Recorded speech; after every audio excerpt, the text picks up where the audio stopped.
সম্প্রতি ঢাকা মেট্রোপলিটন পুলিশের ট্রাফিক বিভাগ এআই প্রযুক্তি ব্যবহার করে ডিজিটাল মামলা কার্যক্রম চালু করেছে।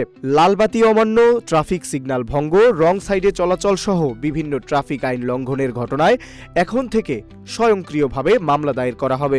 এআই ভিত্তিক এই ব্যবস্থার মাধ্যমে গাড়ির মালিক বা চালককে ডিজিটাল নোটিশ পাঠিয়ে অপরাধ সম্পর্কে জানানো হবে। নির্ধারিত সময়ের মধ্যে জরিমানা পরিশোধ না করলে জেলসহ আইনি জটিলতার মুখোমুখি হওয়ার সম্ভাবনাও রয়েছে। জীবন অবাক না করলে কে করবে? 28% মিল্ক ফ্যাটের অবাক করার সাথে ফ্রেশ মিল্ক পাউডার। জীবন অবাক করুক প্রতিদিন। এই নতুন উদ্যোগকে অনেকেই ইতিবাচক হিসেবে দেখছেন। তাদের মতে এর মাধ্যমে সড়কে শৃঙ্খলা ফিরতে পারে এবং ট্রাফিক আইন মানার প্রবণতাও বাড়বে। ট্রাফিক বিভাগে কর্মরত কর্মকর্তারাও বলছেন, ব্যবস্থা কার্যকর হলে তাদের কাজের চাপ কমবে। বিশেষ করে তীব্র রোদ কিংবা প্রতিকূল আবহাওয়ায় দীর্ঘ সময় সড়কে দাঁড়িয়ে দায়িত্ব পালন করার প্রয়োজন কমে আসবে। আমরা অবশ্যই এই বিষয়টাকে সাধুবাদ জানাই, কারণ এইটা আমাদের জন্যেই বেশি সুবিধা হবে।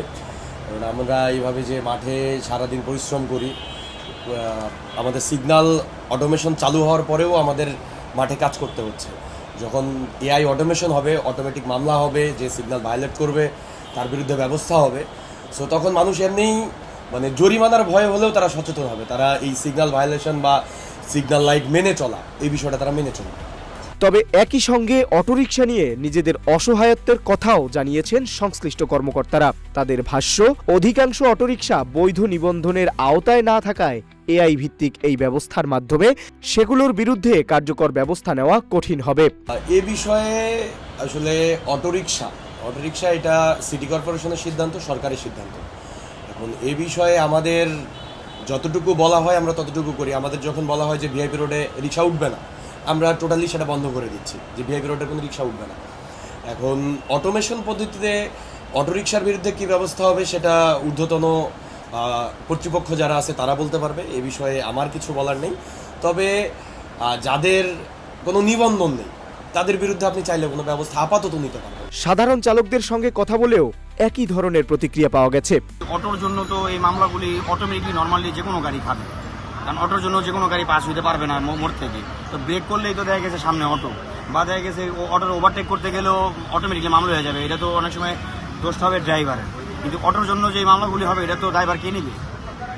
তারা এই উদ্যোগকে সাধুবাদ জানালেও আশঙ্কা প্রকাশ করছেন, অটোরিকশার বেপরোয়া চলাচল নিয়ন্ত্রণে আনতে না পারলে পুরো ব্যবস্থা আংশিক অকার্যকর হয়ে পড়তে পারে। পাশাপাশি সাধারণ যানবাহনের চালকদের বিভিন্ন ধরনের ভোগান্তির মুখেও পড়তে হতে পারে। এটার সাথে তাল মিলিয়ে চলতে হলে এটা যে রাস্তায় দরকার সেই রাস্তাতে এটা দিতে হইব। মানে এই রাস্তার মধ্যে যদি আপনি অটো এগুলো যদি উঠায় রাখেন, তাহলে এইটার সাথে কি আমরা তাল মিলিয়ে চলতে পারবো? বলেন, এই যে পরিস্থিতি, এই যে রাস্তার মধ্যে যে অবস্থার মধ্যে আমরা একটা সিগন্যালে দেখি, এখন ভিআইপি রোড পর্যন্ত আমরা যে দেখি যে ভিআইপি রোডে কিন্তু অটো রিক্সা পর্যন্ত চলে। আমি সিগন্যালের জন্য দাঁড়ায় রয়েছি, দেখলাম যে একটা সিগন্যাল পড়ছে অলরেডি, তো আমি কিন্তু ওইভাবে ব্রেকটা করতে হয়, আমার আগের থেকে প্রিপারেশন নেওয়া থাকে। তো সামনে যদি একটা অটো পড়ে যায় তখন আমি কি করবো?